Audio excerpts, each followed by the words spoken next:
매년 건강검진을 받으시나요? 아니면 2년에 한 번씩 받으시나요? 지금까지 의지해온 바로 그 건강검진이 오히려 당신의 삶을 조금씩 갉아먹고 있을지도 모른다고 말씀드리면 어떨까요? 믿기 어려울지 모르지만 많은 사람들, 특히 70세가 넘은 사람들에게는 현실입니다. 이러한 검사들은 건강을 보호하는 방패막이가 아니라 삶의 질을 저하시켜 불필요한 불안, 무의미한 치료, 그리고 재정적 부담을 초래하는 짐이 됩니다.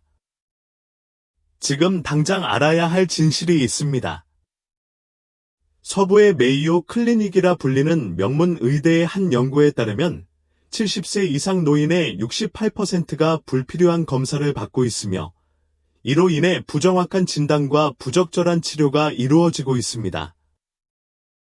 더욱 충격적인 것은 젊은 층에게 유익한 일부 검사가 오히려 노년층에게는 해로울 수 있다는 것입니다. 의료에 대한 많을수록 좋다는 생각은 이제 위험한 오해입니다. 그러면 어떤 검사가 꼭 필요하고 어떤 검사는 자신 있게 거절해야 할지 알게 될 것입니다. 불필요한 검사와 약물 복용으로 시간과 돈을 절약하고 진정으로 중요한 곳, 즉 진정한 건강과 행복에 투자하는 방법을 배우게 될 것입니다. 이는 당신의 삶을 완전히 바꿔놓을 수 있습니다. 데저트 윌로 위즈덤은 여러분의 믿음직한 파트너이자 단순한 정보를 넘어 여러분의 삶을 바꿀 수 있는 통찰력을 제공하는 믿을 수 있는 원천이 될 것입니다. 오늘의 이야기가 중요한 전환점이 될 것이라고 확신합니다. 편안하게 앉아 시작해 볼까요? 이 이야기가 마음에 드셨다면 좋아요를 눌러주시고 채널을 구독해주세요. 지난 주말, 83살이신 아버지를 동네 병원에 모시고 갔습니다. 정기검진에서 수치가 약간 어긋나서 추가 검사를 권유받았습니다. 하지만 의사 선생님의 설명을 듣고 보니 이 검사들이 아버지 나이에는 그다지 효과적이지 않을 수도 있겠다는 생각이 들었습니다. 저는 조심스럽게 선생님, 이 모든 검사가 정말 필요한가요? 라고 물었습니다. 의사 선생님은 조용히 고개를 끄덕이시며 솔직히 말해서 이 검사들의 효과는 나이에 따라 달라집니다. 우리는 더 신중하게 정말 필요한 검사만 처방해야 합니다. 라고 말씀하셨습니다. 그 말을 들으니 정말 생각이 많아졌습니다. 우리는 얼마나 많은 검사를 맹목적으로 받아들이고 결과만 걱정하며 불필요한 치료를 받아왔을까요? 특히 70세가 넘으면 건강검진의 목적은 완전히 다른 차원으로 넘어갑니다. 표준 프로토콜은 보통 모든 연령대를 대상으로 설계되어 모든 사람을 하나로 묶는 시스템을 만들어냅니다. 40대의 정상적인 생리 지표가 80대의 정상 수치와 같지는 않지만 우리는 모두 같은 잣대로 평가받고 있습니다. 우리 부모 세대는 검사를 많이 받는 것이 항상 더 좋다고 굳게 믿고 있지만 이제는 이것이 큰 오해임을 깨달아야 할 때입니다. 제 친구 행크 밀러 이야기를 해볼까요? 76세의 종합검진을 받던 행크 밀러는 폐에 작은 결절이 발견되었습니다. 그 후 6개월 동안 그는 반복되는 검사와 대기 시간 속에서 불안과 스트레스에 시달렸습니다. 결국 아무 문제 없다는 최종 진단을 받았지만 그는 이렇게 말했습니다. 그 6개월 동안 매일 죽는다는 생각을 했어요. 하지만 모두 허사였죠. 불필요한 검사는 몸보다 정신을 더 빨리 손상시킬 수 있습니다. 이제 어떤 검진이 나에게 맞는지, 어떤 검진을 피해야 할지 결정해야 할 때입니다. 오늘이 바로 그 중요한 시작점입니다. 건강검진 D라는 용어는 우리에게 너무나 익숙하지만 우리는 그 의미를 얼마나 깊이 이해하고 있을까요? 건강을 위한 것이라고 생각하며 아무 생각 없이 받는 이러한 검사들이 때로는 우리의 몸과 마음을 해치기도 합니다. 진정한 웰빙을 위해 진정으로 무엇에 집중해야 할지 생각해 볼 때입니다. 두 번째 이야기는 너무 충격적이어서 믿기지 않으실 겁니다. 검사가 많다고 해서 건강에 좋다는 보장은 없습니다. 어떤 경우에는 매우 해로울 수 있습니다. 저는 72살이신 루시 이모님의 경험 덕분에 진심으로 이 사실을 느꼈습니다. 그녀는 건강이 극도로 걱정되었습니다. 매년 빠짐없이 종합검진을 받았고 모든 절차를 성실히 이행하여 모범 환자로 알려졌습니다. 그러던 어느 날 혈액검사에서 미세한 이상이 발견되었습니다. 병원에서는 늘 그렇듯 추가 검사를 권했고 그녀는 정밀 검사를 받기 위해 여러 병원을 전전했습니다. 불안한 마음에 결국 아무 문제도 없었지만 과정이 순탄치만은 않았습니다. 불필요한 조직 검사를 받게 되었고 조직 검사 부위가 감염되었습니다. 감염을 치료하기 위해 강력한 항생제를 투여받았지만 그 항생제가 소화기관의 미생물 균형을 파괴했습니다. 결국 그녀는 6개월 이상 소화기 질환으로 고통받았습니다. 시험 때문에 몸이 안 좋아졌어요. 그녀의 말이 아직도 머릿속에 맴돕니다. 의학계에서는 이러한 불필요한 진단과 치료를 과잉진단과 과잉치료라고 부르며 나이가 들수록 위험이 커집니다. 여기에는 타당한 이유가 있습니다. 첫째, 신체의 지표는 나이가 들면서 변합니다. 노화는 자연스러운 생리적 변화이며 특정 수치가 젊었을 때와 달라져도 괜찮습니다. 그러나 대부분의 검진 기준은 젊은 성인을 기준으로 하기 때문에 노인에게 적용하기 어렵습니다. 예를 들어 연구에 따르면 콜레스테롤 수치가 약간 높으면 70세 이상 노인의 생존율이 실제로 향상되지만 우리는 여전히 그들을 정상범위라는 이름으로 아픈 사람으로 분류합니다. 둘째, 검사 자체에도 위험이 따릅니다. 대장 내시경과 같은 검사는 나이가 들면서 더욱 위험해집니다. 장천공과 같은 심각한 합병증의 위험도 높아집니다. 연구에 따르면 80대는 40대보다 위험이 4배 더 높습니다. 우리가 단순하다고 생각했던 검사들이 노화하는 신체에 엄청난 영향을 미칠 수 있다는 사실을 간과해서는 안 됩니다. 세 번째는 약물 부작용입니다. 어머니께서는 건강검진에서 콜레스테롤 수치가 정상 범위를 약간 넘어 스타틴을 처방받으셨습니다. 처음에는 별 생각 없이 복용을 시작하셨지만 얼마 지나지 않아 근육통이 시작되었고 심지어 간단한 움직임조차 고통스러워졌습니다. 알고 보니 그 정도 수치는 어머니 나이 또래에게는 큰 문제가 아니었습니다. 결국 복용을 중단한 후 몸은 다시 편안해졌습니다. 약 복용. 네 번째는 우리가 종종 간과하는 경제적 문제입니다. 추가 검진, 약물 치료, 병원 방문 등 비용이 만만치 않습니다. 제 친구 중 한 명은 1년 동안 해외여행을 가려고 계획했던 돈을 모두 불필요한 검사와 치료에 썼습니다. 건강을 위해서였겠지만 그 돈은 그의 삶을 송두리째 빼앗아 갔습니다. 마지막으로 가장 근본적이고 중요한 문제는 심리적 스트레스입니다. 검사 결과를 기다리는 불안감, 단 하나의 수치라도 기준을 벗어났을 때 느끼는 두려움, 그리고 질병이 있는지에 대한 걱정 등이 있습니다. 이러한 긴장은 신체의 면역력을 약화시키고 실제로 건강을 해칩니다. 마음이 아프면 몸도 함께 무너집니다.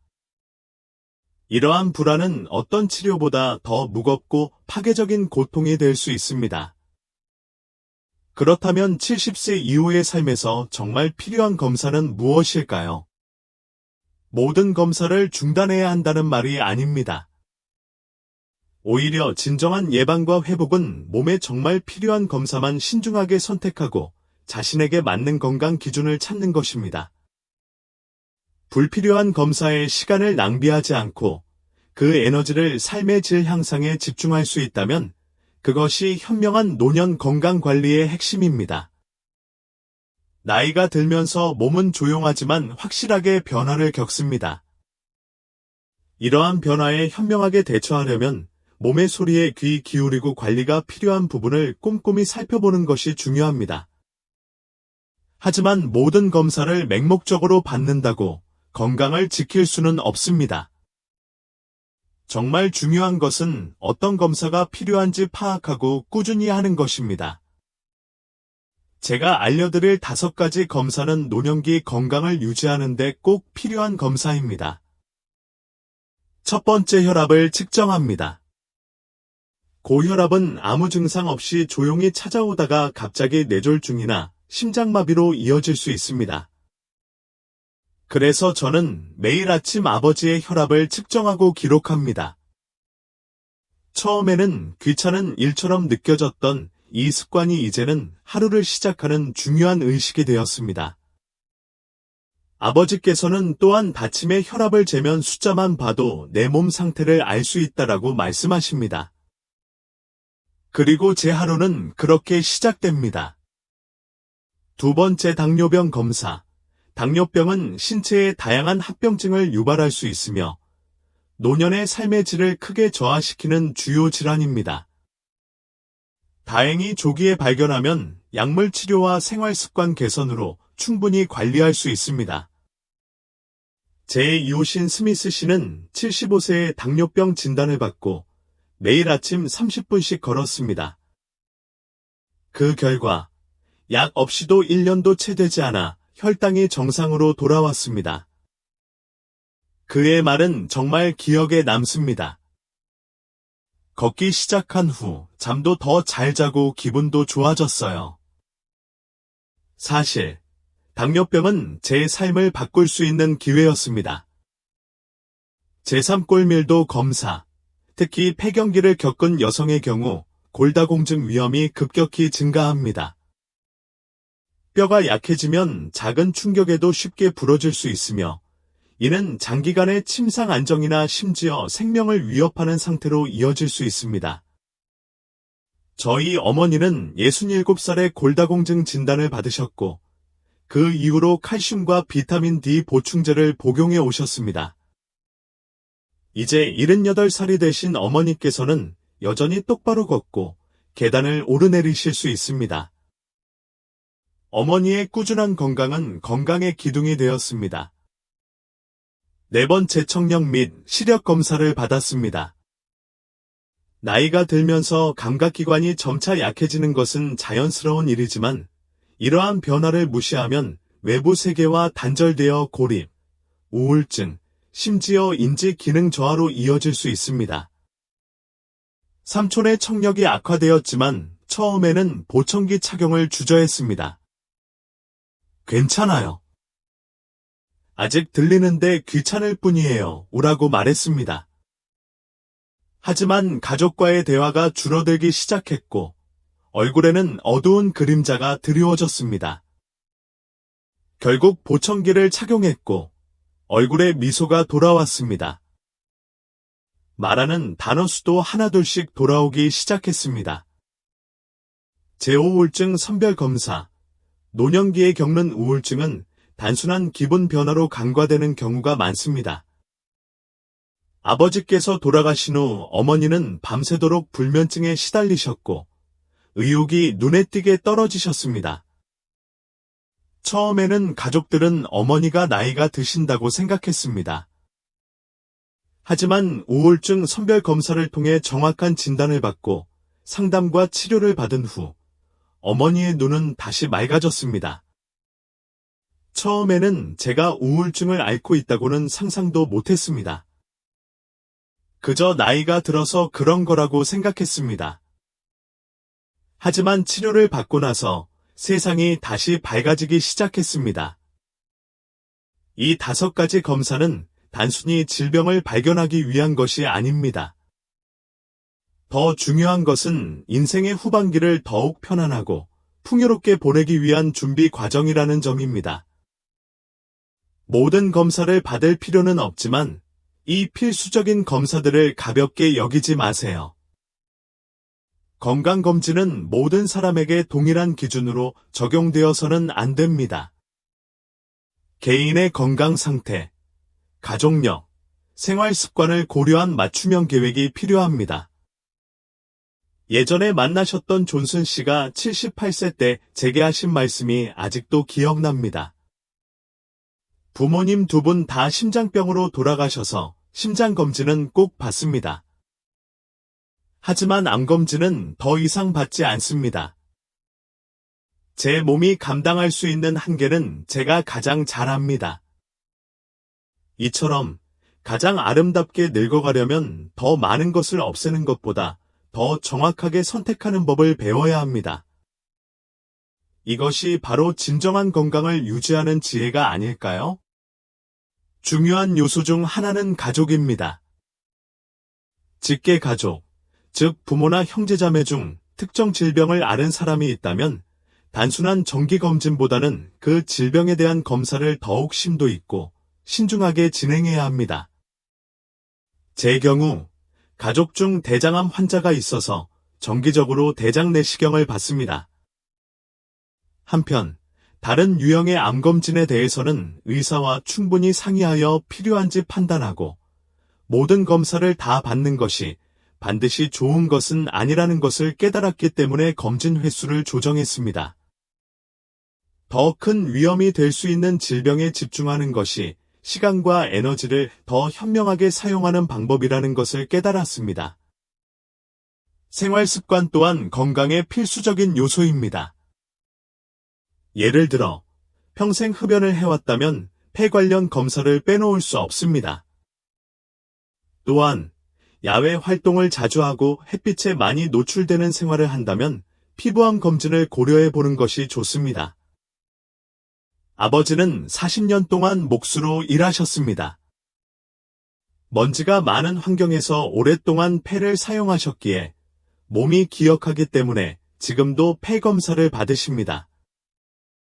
그리고 우리가 흔히 놓치는 것 중 하나가 바로 지금 복용 중인 약입니다. 어떤 약은 간이나 신장에 부담을 줄 수 있으므로 정기적인 기능 검사를 함께 받아야 합니다. 이모는 오랫동안 관절염 약을 복용해 오셔서 6개월마다 간 기능 검사를 빠짐없이 받으십니다. 약을 정기적으로 복용하는 것만큼 중요한 것은 그 약이 우리 몸에 어떤 영향을 미치는지 아는 것입니다. 결국 자신의 몸에 대해 가장 잘 아는 것은 바로 본인입니다. 그래서 의료진과의 신뢰로운 파트너십이 무엇보다 중요하다고 생각합니다. 부모님을 병원에 모시고 갈 때마다 저는 항상 다음과 같은 질문 목록을 미리 준비합니다. 이 검사가 정말 필요한가요? 검사를 받으면 어떤 위험이 있을까요? 이 결과가 치료 과정을 바꿀 만큼 중요한가요? 이 나이에 검사를 건너뛸 경우 어떤 위험이 있을까요? 이러한 질문들을 미리 정리해두면 막연한 불안감 대신 명확한 결정을 내릴 수 있습니다. 대부분의 의사는 환자가 더 많은 정보를 얻고 스스로 선택할 수 있도록 충분한 정보를 공유하려고 노력합니다. 건강검진만큼 중요한 것은 결과를 정리하고 기억하는 것입니다. 저는 부모님을 위해 별도의 건강수첩을 만들어 모든 검사 결과, 복용 중인 약, 특별한 메모 등을 꼼꼼하게 기록합니다. 병원에서 진료할 때 큰 도움이 되는데 나이가 들면서 기억력이 예전 같지 않습니다. 그래서 언제 어떤 검사를 받았고 어떤 결과가 나왔는지 한눈에 볼 수 있도록 모든 것을 정리하는 습관을 들이는 것이 정말 중요합니다.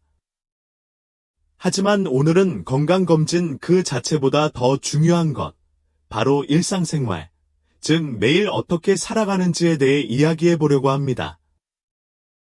이러한 작은 반복은 때로는 의사의 처방보다 더 강력합니다.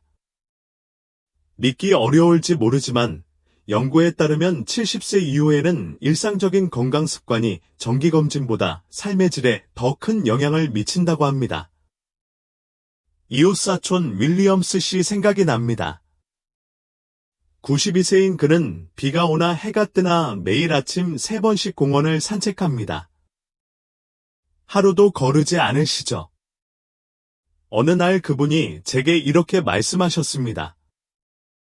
약도 좋지만 제 다리가 더 좋은 약입니다. 걷기를 삶의 일부로 삼은 이후로 병원에 자주 가지 않았습니다. 그 말씀을 듣고 특히 나이가 들면서 운동이 얼마나 중요한지 말로 다 표현할 수 없을 정도로 깊이 느꼈습니다. 물론 모든 사람이 같은 방식으로 움직일 수는 없습니다. 근육이나 관절을 움직이는 것이 어렵다면 수영이나 실내 사이클링처럼 충격이 적은 운동이 좋은 대안입니다. 저희 어머니는 70세에 관절염 진단을 받으셨지만 매일 아침 규칙적으로 물에서 운동을 하십니다. 결국 자신에게 맞는 방법을 찾는 것이 건강을 유지하는 가장 지속적이고 안전한 방법입니다. 처음에는 몸을 움직이는 것조차 두려웠습니다. 언제, 얼마나 심한 통증이 찾아올지 몰라 아주 조금만 움직여도 긴장했습니다. 하지만 시간이 지나면서 가만히 있는 것이 오히려 통증을 더 심화시킨다는 것을 깨달았습니다. 조금씩 몸을 움직일 용기가 생기자 통증은 점차 줄어들었고 운동은 제 일상이 되었습니다. 생활 습관의 중요성은 시간이 지날수록 더욱 분명해집니다. 특히 나이가 들면서 단백질 섭취는 결코 가볍게 여길 수 없는 부분입니다. 나이가 들면서 근육량은 자연스럽게 감소하기 때문에 이를 유지하기 위해 단백질 보충은 필수적입니다. 하지만 현실은 그렇게 간단하지 않습니다. 많은 노인들이 치아가 약해지고 소화 기능이 예전 같지 않아 단백질 섭취에 어려움을 겪습니다. 어머니도 고기처럼 질긴 음식을 잘 씹지 못하셔서 두부, 계란, 생선처럼 부드럽고 소화가 잘 되는 음식을 어머니 식단에 넣으려고 노력합니다. 콩처럼 식물성 단백질이 풍부한 재료도 자주 활용합니다. 두부로 이렇게 다양하고 맛있는 요리를 만들 수 있다는 걸 처음 알았네요. 이제 어머니는 고기를 굳이 찾지 않고도 만족스러운 식사를 하실 수 있게 되었습니다. 수분 섭취도 마찬가지입니다. 나이가 들면서 갈증조차 희미해져서 쉽게 탈수 증상이 나타날 수 있습니다. 그래서 아버지께 정해진 시간에 물을 마시도록 알람을 맞춰 두었습니다. 처음에는 귀찮다고 하셨지만 이제는 자연스럽게 물을 마시게 되었고 덕분에 피부 건조함도 덜하고 변비도 많이 줄었습니다. 작은 변화지만 효과는 정말 큽니다. 건강 유지에 있어 수면의 역할을 무시할 수 없습니다. 특히 많은 어르신들이 밤에 잠들기 어려워하시기 때문에 안정적인 저녁 루틴을 만드는 것이 큰 도움이 될 수 있습니다. 저희 어머니는 매일 저녁 8시에 따뜻한 우유 한 잔을 마시고 가벼운 스트레칭을 한 후 조용한 음악을 들으며 잠자리에 드십니다. 이 나이에 약 없이도 잠들 수 있다는 것이 얼마나 감사한지 모릅니다.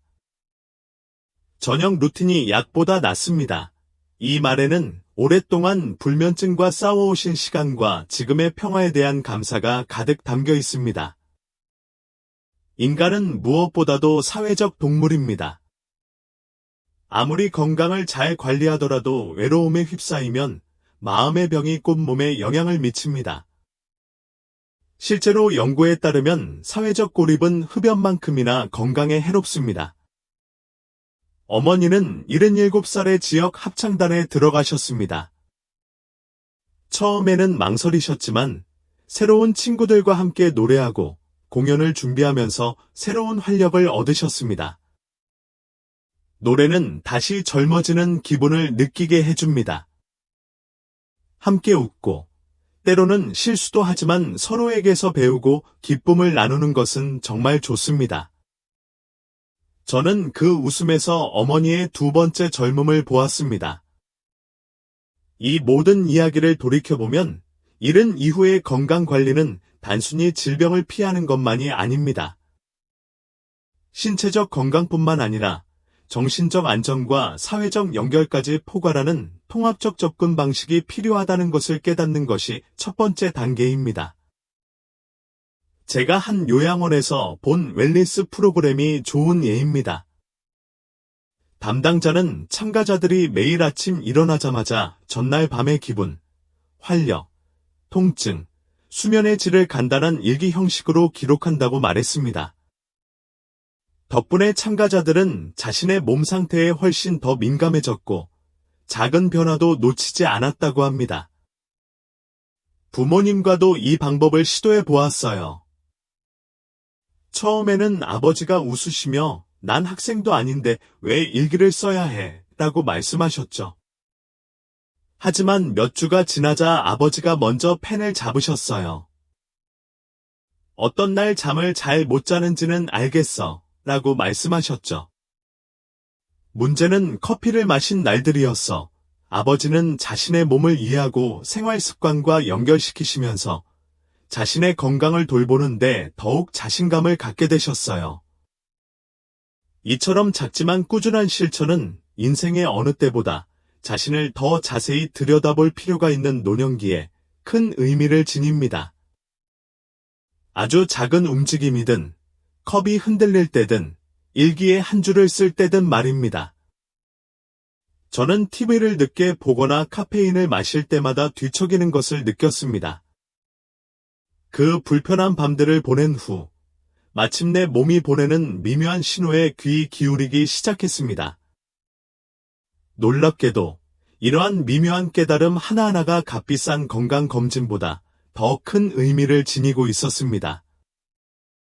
몸과 마음의 건강은 무시할 수 없습니다.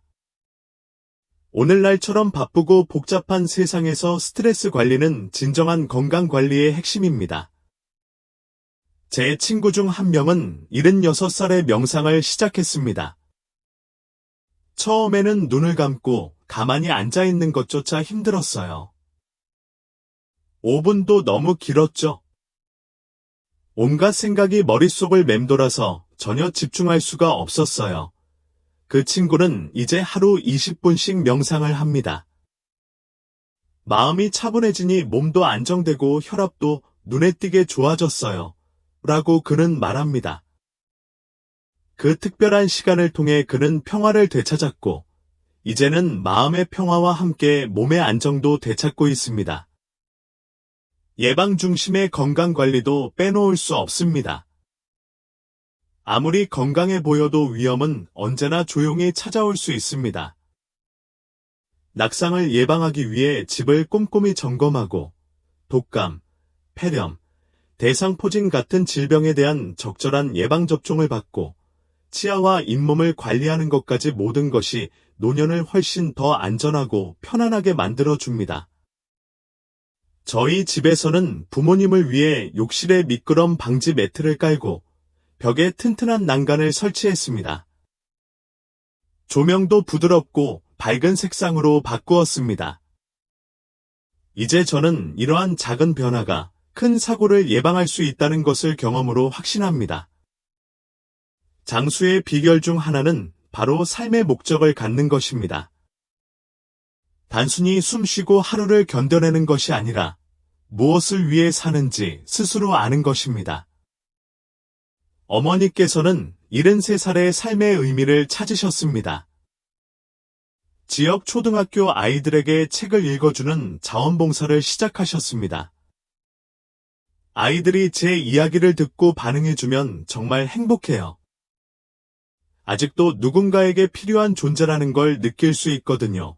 어머니 말씀에는 말로 다 할 수 없는 보람과 자존감이 가득 담겨 있었습니다. 어쩌면 바로 그 활동이 장수의 비결일지도 모릅니다. 어떤 건강 보조제보다 더 큰 힘을 주는 것일지도 모르죠. 그렇다면 오늘 우리가 나눈 긴 이야기의 핵심은 무엇일까요?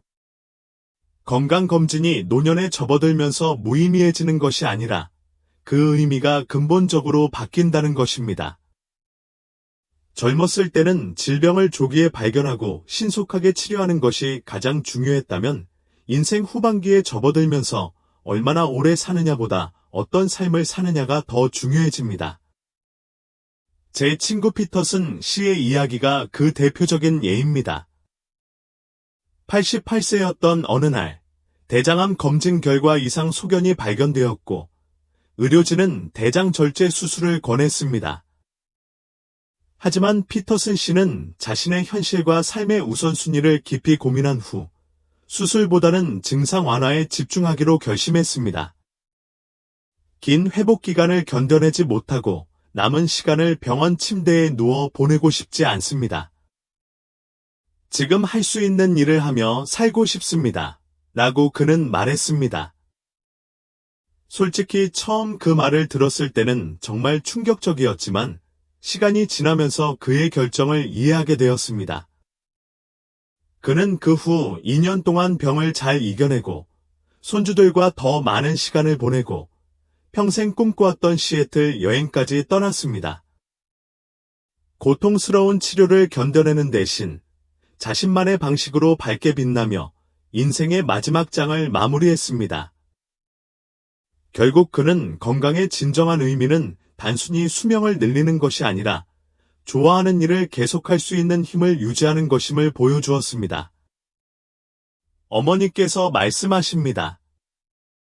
저에게 건강이란 손주들을 안아줄 힘, 정원을 가꾸는 기쁨, 오랜 친구와 커피 한 잔을 마시며 웃을 수 있는 여유입니다. 이 말에는 삶에 대한 애정과 건강의 진정한 의미가 가득 담겨 있습니다. 네, 바로 그것이 우리가 추구해야 할 건강이 아닐까요? 오늘의 이야기가 여러분의 마음에 새로운 관점을 심어주었기를 진심으로 바랍니다. 불필요한 검사나 치료의 시간, 돈, 에너지를 낭비하기보다는 지금 이 순간 삶에서 진정으로 소중한 것에 집중할 수 있는 지혜를 얻게 되기를 바랍니다.